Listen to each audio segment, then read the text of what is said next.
Hello and welcome to the Roundtable Podcast. I'm Shogun, and with me today is a very special guest, my friend Prince, a local man. And basically, I just ran into him out on the street, and we're having a beer, and we're going to talk. I got 19% on my phone, and I'm in public, so there will be background music. I apologize for that.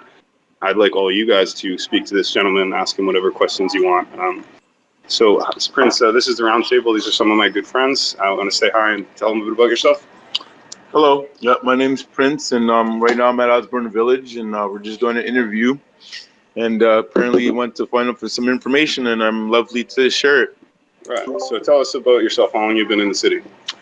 Well, I was born here, been roughly here about maybe 10 years, 11 years off and on. I'm American too. I have dual citizenship and travel all over the world. So yeah, roughly about 10 years. Right on. And how are you getting by these days? Like, what's life like for you right now? How's things going? Well, kind of struggling right now, but eventually that'll come to an end. I'm working on my career as a singer eventually soon and doing my big dreams. And but right now it's kind of a little hurdle and, a stepping stone to do what I got to do. So basically I'm saying life is still okay, but it could be better. I hear you, man. Good attitude. So where were you born? Winnipeg. Oh, you were born here? Yeah. Okay, you lived here all your life. And how long you been between situations?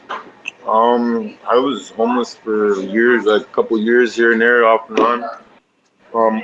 Don't have much, help with my family, not that much support, but, a little bit, but not enough to where, I get that support that I need. But basically, yeah, that's pretty much where I'm at now. I hear you, man. Now, did you come through foster care and stuff like that, or? No, never. Actually, my parents were together, and they divorced when I was 16. And yeah, they divorced when I was 16, and basically I had a good upbringing. Wasn't in foster homes, but had a little bit of a tough childhood, but that's about it. And living life now. Okay, right on. Let's change gear a bit. Are you a religious man at all? Well, I'm not religious, but I got beliefs. Mm-hmm. Like basically, religion is like a thing where it's a ceremony. It's not for me. It's like I just believe in my higher power, and I believe in God and Jesus, and I believe in eternity for mankind. Mm-hmm. So pretty cool. much. Yeah. So this is a conspiracy theory server. So do you have any interest in conspiracy theories? Are you into any conspiracy theory type stuff? Maybe like Tupac, like Tupac, like they say he's still alive and faked his own death, like Machiavelli. Like that's maybe one of the most ones that I'm like interested as far as a conspiracy theory. Do you think he's still alive? I really do believe it. Like cool. I have feelings in it, and I was supposed to rap with him, and he's supposed to come and show before Jesus Christ comes back. So that's, and it might sound crazy, but that's what I believe. So. I hear you, bro. Yeah. I hope it happens that way. Can I just get a mic check from somebody? Can you tell me how our audio is coming through? Audio's coming across good, Shogun, and thanks, Prince. You're welcome. Okay, so how about we'll open up the audience here. Actually, I want to ask you one more question. What's your take on aliens? Aliens do exist, but not the type of alien where it looks like it's weird and green and Martian type of looking, but the alien is someone not of this planet. So meaning like God or like not to say sound religious, but God or Jesus or something or someone that's not a human being. No, someone or something that's not a human being, but they are different. I hear you. That's my definition of an alien. Have you ever seen a UFO or had any paranormal experiences? Never. Never supernatural, nothing? Not with UFOs. No? With supernatural, I've had, I guess, force held me down in my sleep. I guess they call it sleep paralysis, but I call it, I guess what they say, a demon attacking you or something like that. So that was kind of a paranormal or, yeah. Can you tell us the details of it? What happened? Well, I was sleeping, and this happened about 3 or 4 times, and basically they say sleep paralysis, and I wanted to check it on the internet, like what had happened to me, and basically I felt pressure, I fell into a deep sleep, and all of a sudden my eyes opened, but I couldn't move or I couldn't talk, and I felt the pressure on my chest, like holding me down, like I couldn't move, like I couldn't move, like it was a pressure, and basically as soon as I can start to talk, and I'd begin to like slur my words out, and I would go G, and as soon as I could get Jesus out, like the words could come out, the force was gone, and it was like I was free. There you go. You did the right thing. So exactly. So like sleep paralysis, it can be. It's got to be like definitely some kind of like demons. Yeah. Praise Jesus. Yeah. Yeah, they flee from His name. Exactly. So, is that the only paranormal experience you've had? Trying to think about another good paranormal experience. Yeah, pretty much. That's Okay. yeah. Well, how about what was the scariest moment of your life? Scariest moment was when I was falsely charged, and I was going up for trial, and basically I didn't think I was gonna win, but God came through, and that was really scary because I didn't want to go to the pen for something I didn't do. Right. And you don't have to talk about that by any means, but what do you want to tell us more about that? What was the charge and what happened, or would you rather talk about something else? Well, like, to be honest, because like I'm innocent, so I don't mind talking about it. Like it's just like Tupac when he was here, he got falsely charged for rape, for sexual assault, and basically my baby's mother, who's like I have 2 kids with her, she basically charged me with that because she was mad, and I left and things like that, and then left, and I came back and had to deal with that charge, and it was scary, and I don't really talk to her to this day, and that was one of the most scariest moments in my life, and I was like. And I prayed, and everything came through. Amen. I'm glad you were exonerated as you were innocent according to the law. Congratulations on that. Thank God. Yep.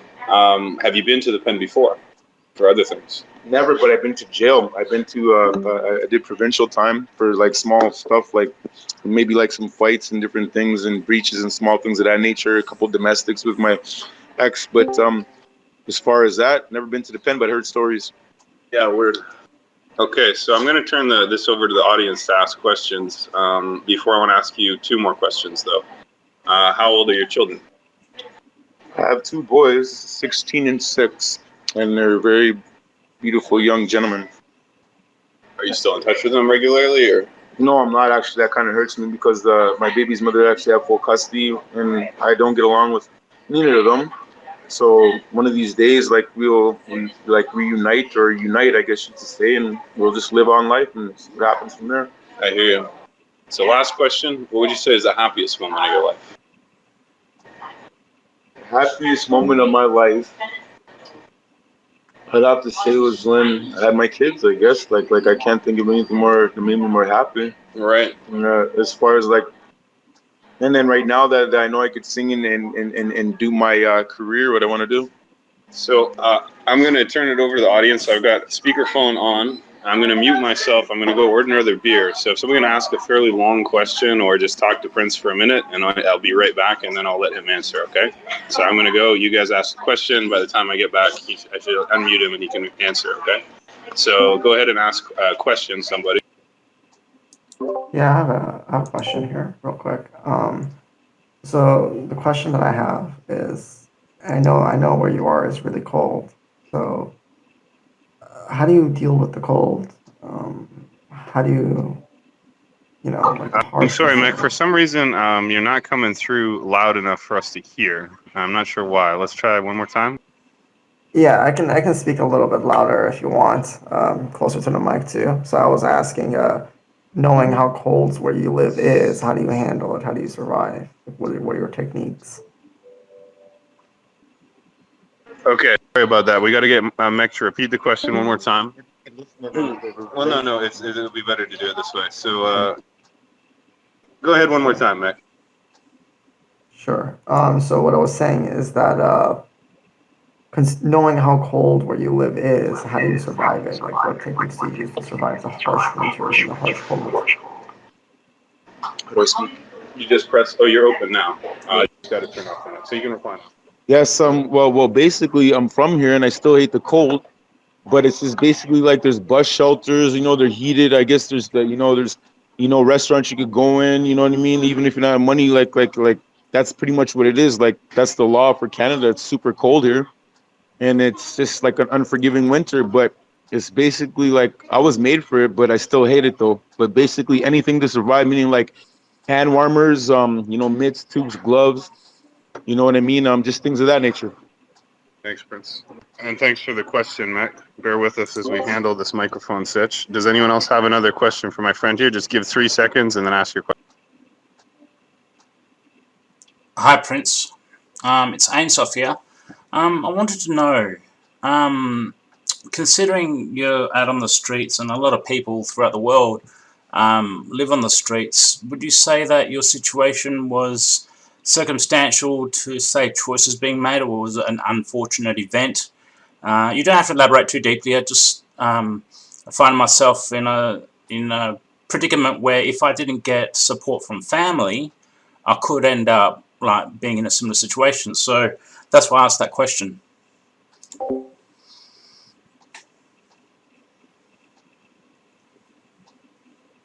Sorry about that, guys. Go ahead. Yeah, well. Basically, like I said, circumstantial is definitely the case, and like guaranteed, like I said, my family is very like little there for me, and basically, it's all circumstantial, and it's like hurdles, and it's just like, I feel like God put it there for me, like, it's just meant to be, no matter if I'm down or down and out or whatever, one day I'm gonna look back at this and laugh. So pretty much that's where I'm at with that. Thank you for the question. Any other questions? Oh, shit. Stuck in mic. Yes. I have a Opening. Okay, any Sure, questions? guy. Yeah, I have a question. Okay, I'll just ask mine real quick. Yeah. So my question is, since you're seeing the world from a different perspective, because of your position, what is your opinion on humans now, on people in general? Like, has it changed in any way? Have you seen a side of people that you don't like, a new side that was invisible to you beforehand? Is there any like insights about your unique new perspective on people? Well, yeah, like every day, like I deal with people, and like right now I kind of don't have a job, so it's like I panhandle, I ask for change, I ask people for help, and I say, excuse me, sir, excuse me, miss.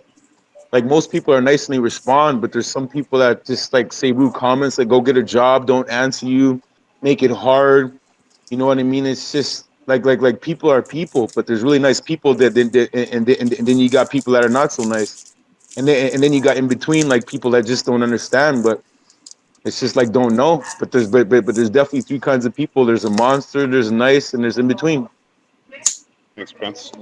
Thanks for the question, Mac. I'm just going to keep asking if there's questions, and then as many as you guys got, we'll answer them while we got battery. I got one. Have you spent your whole life homeless in Winnipeg, or have you been homeless like in other major cities? And have you ever done the Toronto to Vancouver thing, like during the winter and stuff? Well, yeah, basically, I was homeless in Winnipeg, like where I'm from. I actually was in Hamilton, Ontario. I was homeless there. I was actually in Kitchener, Ontario, and that's what I was fleeing these charges from my baby's mother, kind of just trying to get away. And I was in actually I went to Alberta, Calgary, and there's a drop-in center there. I guess I was kind of homeless, but not like I was in a shelter, but like I wasn't really homeless, but I guess like I was in a shelter. So, but there was 2 places that I really was homeless, which is Winnipeg and in Ontario, and basically I've been through some rough times with that, but I overcame it, and I know that God has a lot of good things in store for my life. Okay, is there another question? Yeah, I've got another one. Flo, you go first. Somebody asked mine. All right. So, how do you plan, or have you had plans, or are you planning to get yourself out of being homeless? Just open the mic. Yeah. Shut that off. Yeah, well, basically, like the circumstances that brought me to homelessness is like not by choice, but it's like they're only circumstances. So it's like I'm like a tough like survivor, like I'm a real survivor, meaning that. Oh, actually, come to think about it, I was actually homeless in California as well, like Santa Barbara, California. And I forgot to tell you about that. Like basically, I was out there on the streets for a year, and that was also when I was fleeing my baby's mother's charges. I was out there, and basically, it's beautiful out there, but it's there's a lot of rich people, and like to be homeless, like you could live and survive, but like you want to be rich, like you want to walk amongst people like that and enjoy California. But basically, it's all up to me what I do from here on out. You know what I mean? Like those things happened in my past for a reason, but it's totally all up to me. I got talent, I got skills, I just got to use them. Oh wait, this brings up a really good point that I just realized. So you said you're a singer, right? Yes, I am. Okay, so we do live concerts on the server, and we can record them, and they get a couple hundred views maybe. Okay. So do you want to sometime do a performance? You actually sing. Sure. We'll broadcast a live concert. We can record it. Sure. We can set up. We can do it at my place. Then it won't be loud. You can actually sing. Oh, If you're down for that. I still am. All right, right on. Well, so that'll be a future event. It'll be a live concert with Prince. Talent finder. Yeah, yeah. Well, we can get your word out there, and if you are a good singer, then people will hear you sing at least. Exactly, and it's either thumbs up or thumbs down. Exactly. Well, they'll let you know what they think, and then you can talk to them after, and they can tell you what they thought of your performance. The truth, yeah. Yeah, word. Okay. Is there any more questions? Yes. Yeah. You go ahead. I was just going to say back to what started the thing. Was there a specific thing that led towards you becoming homeless?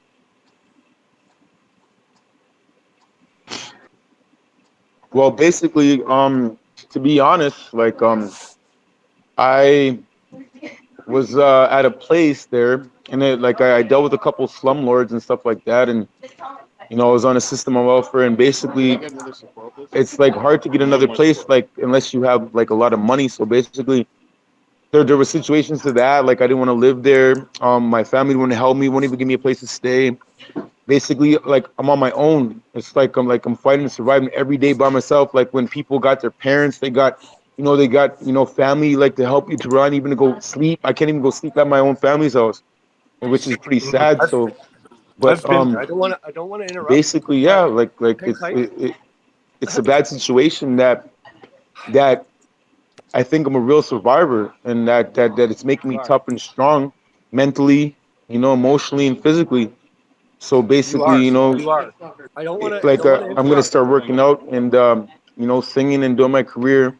And I'll always remember, even though if my family didn't help me, I'll still be there for them. So, Prince, here's what we can do, man. I know you don't really got any way of making money right now, right? Well, not really, because the job industry is like say the temp is it's slow. It's like I try to go every morning 6 o'clock in the morning, and it's like when you're kind of in a situation, it's hard to kind of get a application, a resume, hard to get a business student and kind of go look good for the job. Yeah. So you're not making any money. You're panhandling mostly right now, right? Panhandling, like just to survive. Right. So here's what we can do. You're a singer, right? You don't want to be panhandling. You want to be singing for a time, get something from that, right? I'm a singer and also I'm a poet. Like basically, like what they call rap or hip hop, whatever. But we do a lot of freestyle rap on the podcast. So how about this, man? I will hire you on a regular, recurring basis. Pay you in whatever food, beer, whatever you need, coffee, whatever. Yeah. And then you can do a little performance, little talk, podcast, music once in a while, maybe once a week, once every 2 weeks, whatever you want. And then that'd be something, right? And then people will hear it. You can have an audience of like 20 people, maybe 30 people. You can also get a podcast, maybe audience, a few hundred people. Better than nothing, right? Oh, for sure. It's a start. Word. Okay. Any more questions? Yeah, actually, I have two questions. One, you said you were homeless in California at some point. So, what was the difference between your experience there and where you are right now, like in terms of people, how they treat each other? Like, was there like the mannerisms and everything? What were the differences in that? And finally, and this is the important one, at least for me, if there is any message you would like to get out to the world, let's just say you just want to get something off of your chest, it's an idea, a cause, something, what is that?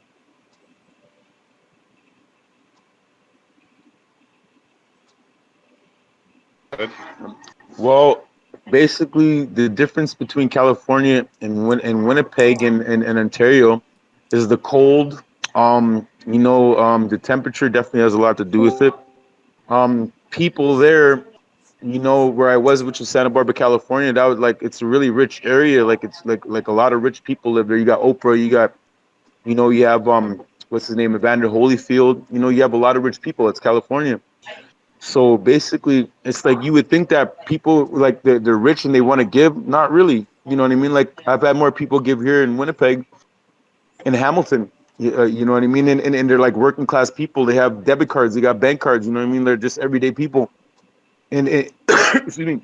And these people, where I was in California, they're rich, richer than rich, and they can't even give you $5 to go eat. You know what I mean? It's so hard for them or whatever. You know. So, but that's pretty much the difference between that. Like as far as people and climate and the circumstantial, thing that comes along with that. But basically, what I'm trying to say is, for my message, is that there's got to be a heaven. You know what I mean? Like the reason I'm still living is 20 times better than this.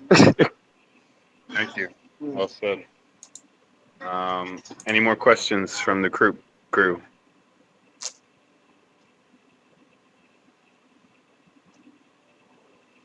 Oh, Go ahead, Obey. You had a question. yeah. Hey, I don't know if I ended up serving muted there or what.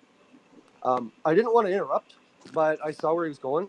I just wanted to see how he ended up getting onto welfare, because that seems to be more of the root of the issue, more than not having a place because they wouldn't give him money. So, if you don't mind, I mean, if it's too personal, I don't care. You don't have to answer. But I really want to find out how you ended up asking welfare, because I've been there, and you're strong, man.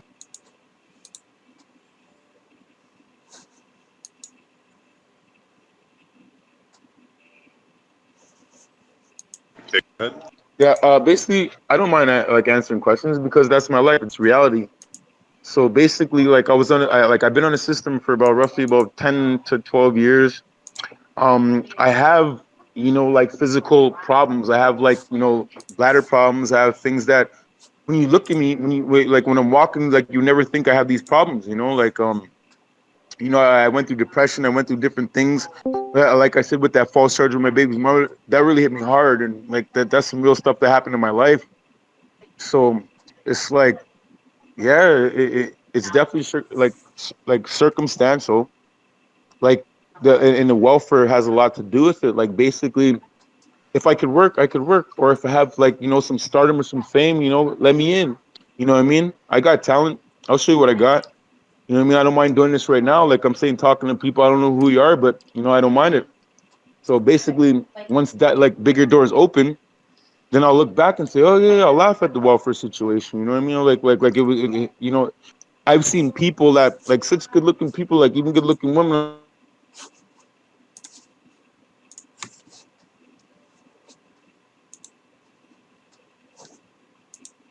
I All find right, with we're gonna other keep people that taking end up on questions until we welfare. run out. So Is this keep mic continuing to ask them, working? please. Mic check. Yeah, just wait for your turn always, Obey. When you can hear people talking, don't Right, I'm trying to overtalk. expand on it, but go ahead. I understand, right? But we don't fight over We're the mic at all. actually getting him a place to stay right now. So if you want to talk about the problem, great. I just want to find out solution based, and so that's what we're doing here. Good.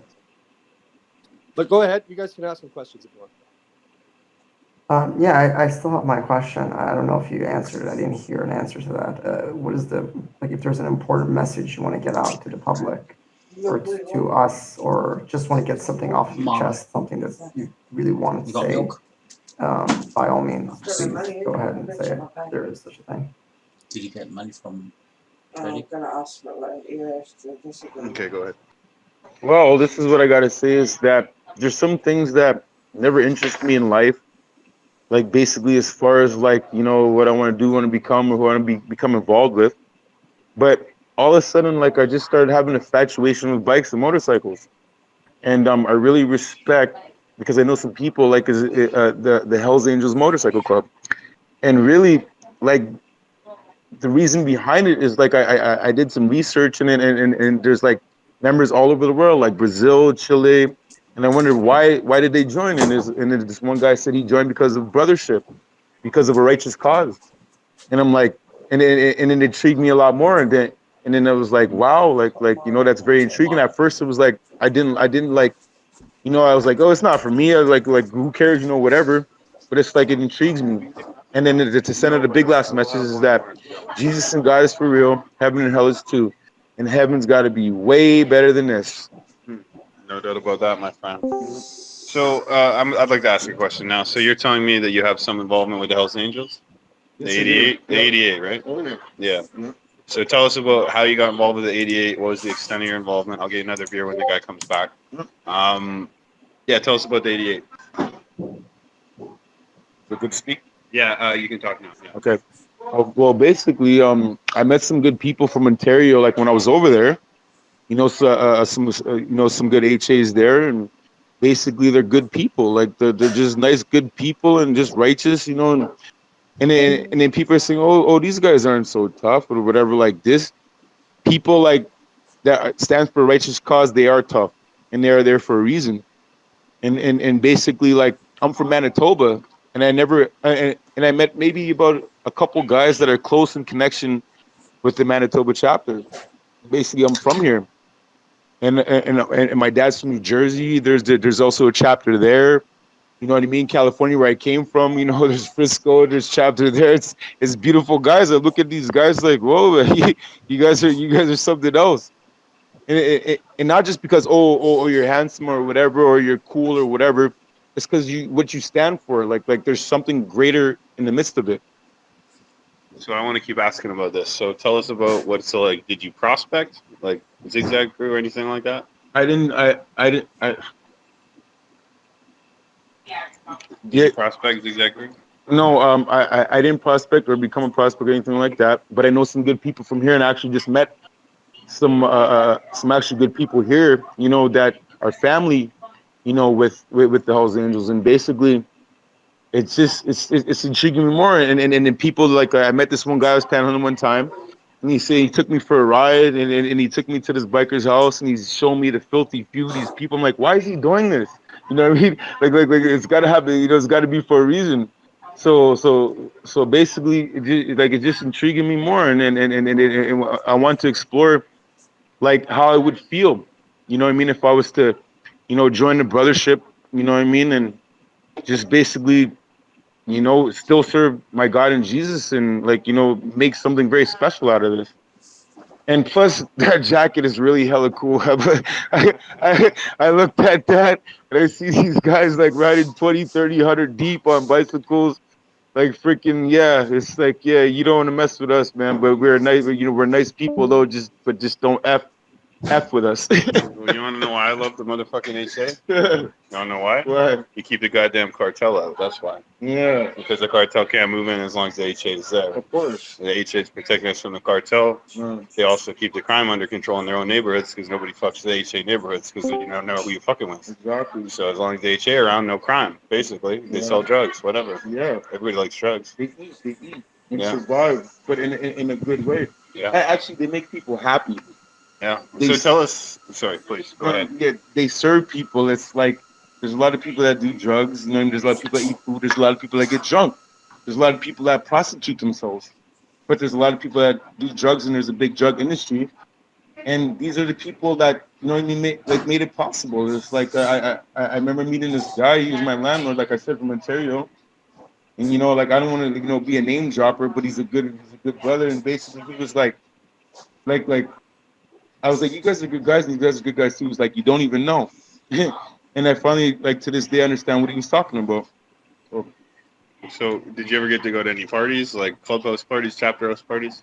Not yet, but basically, I did actually go with, I believe, with some associates and some actual members of the club. And I watched them play hockey. We had beers and smoked a joint, and it was cool. It was really cool. It was like, and then I want to know who's real, like who's fake, because there's fake out there. That there's wannabes, and there's people that what I mean. There's people that want to be, but can never be. Yeah. And there's people like maybe me that's just meant to be there. So yeah. So I grew up with some Zigzag Crew guys, and they're affiliates, right? Yeah. So, yeah. They're associates. They're associates, yeah. Yeah. They're prospects in America. Mm-hmm. That meaning like they have a dream to be a biker, like a full-fledged member. Yeah. And that's not a bad thing. It's not a crime to want to be a part of something like that, a big organization. Whatever you want to call it, organized crime, whatever. Fuck no, it's not organized crime. It's organized people helping people. Sure. Works. So, okay. Oh, and one more thing. Basically, I was in jail and I actually met a zigzag, and like like just before that was actually when I was going through the false charge with my baby's mother, and he's a cool dude, like he's a cool guy, and he gave me a handshake, like he kept shaking my hand, like like the brother handshake, and like that. That was cool. That it's just stuff that's happening in my life. I hear you, man. So we're gonna open it up for more questions. If anyone has any questions. Yeah, I just gotta say, go ahead. Contact me by DM if you want a place to stay and people that will help you find a job and stuff. Stay show. Well, that sounds good. I mean, hey, sign me up. I mean, it's like talent is talent, right? Like people get what they deserve. It doesn't matter about whatever you could sing or whatever, but if you got it, you got it. I mean, Whitney Houston, she owns mansions. They own mansions because they deserve it. They got talent, and I don't know if people could see it now, but when I do sing, I really want you to tell me if it's a thumbs up or thumbs down, or I do my whatever. You know what I mean? I want to act. I want to do it all. Like my dreams. Why not? So If you that's find what your I- way I to got an idea, Saskatoon, friends.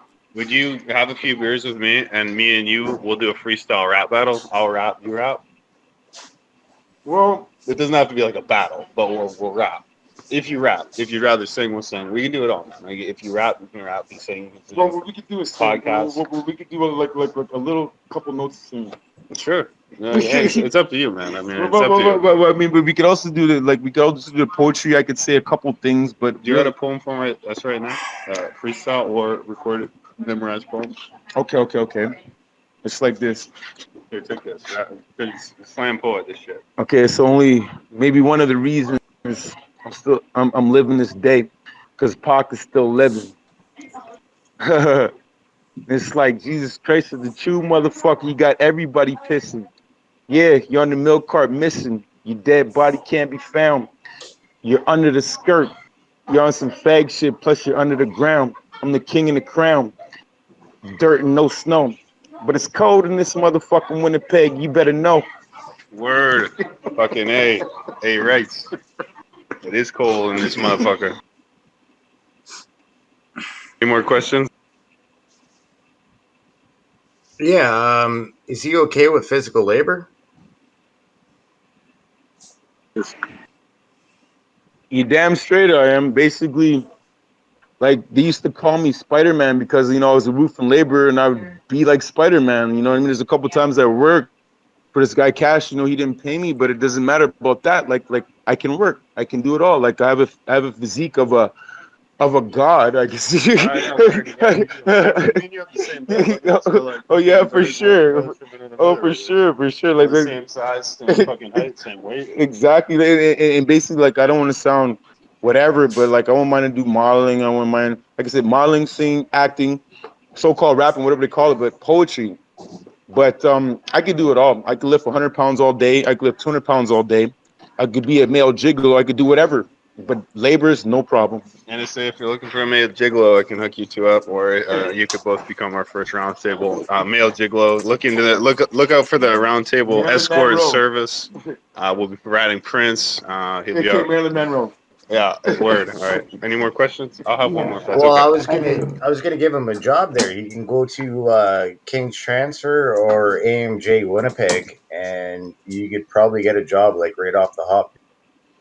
And my question before you answer is that do you have a smartphone? Do you have a smartphone? Okay. Yeah. I did, but like say, smartphones are easy to come by. Like I say, Alcatel is like 80 to $100. You know what I mean? Money like it's kind of tight for me right now, but Did you say you get a smartphone for $80? well, yeah, like I could get an Alcatel for $80, but then you could get iPhones for $500 or whatever. But the Alcatel, like I've had it a couple times, upon it, whatever, like this, it's just as good as any phone. Does that have Wi-Fi or some internet connection you can use? Just the same thing like a iPhone or a Samsung. But it wouldn't But have a let's- data plan though. It just you have to go to a Wi-Fi place like Starbucks. And shit. Well, actually, you could get a data plan on there. You could get it like Well, but you wouldn't want to pay for that if you're on the streets. I mean, Well, when I'm rich, I can pay for anything. Well, I'm saying, you know, but anyways. definitely not right now. But you No, have the no, Wi-Fi but you know, I know where to find you, right? I run into you the same time all the time. all the time. Because how many times do you remember running into me on the streets of Winnipeg? If I was to guess, 7, 7 at roughly. least. Do you remember when I came up and asked you if you wanted money from God? Yeah, I did. I did. Do you remember how much I gave you? 20. 20? All right. Yeah, it was over here. It's over there at Starbucks. Maybe it was here. You would remember better than me. My memory's I'm fucked. trying to think if it was like it was on a strip, like on a Friday or the Saturday night, and I seen you, and then you gave me the money, but you're like, it's coming from God. Like, don't worry. Like this is nothing. I believe that was you. That was me, motherfucker. That was too. That's Come the on. first time. That was the first time. Give me love. Yeah. Okay, any more questions? Just Well, solutions. well, I was gonna say, yeah, go check out King's Transfer, and check out AMJ Campbell's. They're the two better moving companies there, and they got work all the time. Their biggest problem is guys don't show up. They have somebody that's dedicated that shows up all the time and be the first guy working. Here's another one for you. If you find Big Dave McLean doing any gigs anywhere, get a hold of him. You probably don't even have to tell him you know me, but he will help out because he's really solid as far as getting gigs for people, telling people where to go and stuff like that, who to talk to, because you might get places where you can show your talent. But for sure, contact me by DM, please. We'll hook you up with Okay, some did people. you have a response? Well, yeah. Like I'm saying is, people have told me, numerous times I'm gonna hook you with a job, blah blah this, blah blah that. But like I said, like actions speak louder than words. But I have a good feeling, about who I'm talking to, or the words that are coming from you. You people, it's like I finally need it. Like I need that breakthrough. And like I said, like for whatever, 15 to 20 bucks an hour, I'll jump and say how high all day. You know what I mean? I'll be like a 10 hut. You know what I mean? I'll be there every day. Like why wouldn't I be being on the street and just wanting to come up and do better things? Oh, no problem. So, I mean, this, you know me, man. I mean, we go back a ways. So, this community, right? We have about 2,000 members right now. We're growing quite fast. We're an original content creators collective. What we do is anyone who creates content, we then monetize that content, and then we can distribute the revenues among content creators. Still in the first stages of 3 or 4, but I'm obviously paying for this and that, and I paid you for this and that before, right? So Yeah. I can help you out a little bit. And as the money comes in, if you're gonna rap, you're gonna sing, you're gonna do poetry, do podcasts, some of it I can kick back to you. There's other people I got to kick it back to, but some of it can come to you. Now I know you don't have a phone, you don't have a connection, but I think I'm figuring something out here. You know Eric the Great, right? Of course. Of course. So He's got talent. He's got talent too. yeah, we do. We have him do live concerts on the thing all the time, Oh, right? nice. And then I pay him for shit too. Okay. So what we're gonna do is local fucking street talent. You, him, all the other people here who play shit, do shit, Okay. podcast, music, whatever. Well, Buy drinks, food, whatever. well, like I'm saying, I could do a little quick song for you, but I'm working up the courage now because I've been having a few beers. But I need to take a quick intermission at the little boys' room. Yeah, go ahead, my man. And then we can come back. I'm gonna get my voice ready. We can do that. Word. I don't think they'll mind. They let us do it. They let me do whatever I want at this place. I love this fucking place. Nice.